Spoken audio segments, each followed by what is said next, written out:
Hello guys, in this video, I will show you how to update your CRA account details after getting your permanent residency in 2025.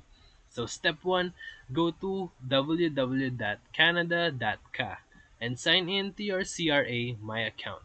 Step 2, once you are logged in, click the profile section and then tap personal information. Step 3, select change residency status and update your status to permanent resident. Step 4, update your mailing address, bank details, and marital status if needed. Step 5, go back to the dashboard and review your benefit eligibility. Being a PR might change what you are eligible to receive. Step 6, if you face an error, call the CRA hotline or send a web inquiry through the Contact Us section.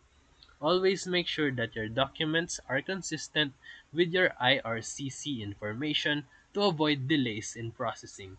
So if this video helped you, feel free to like and subscribe for more quick tutorials, reviews, and comparison videos. Thank you for watching.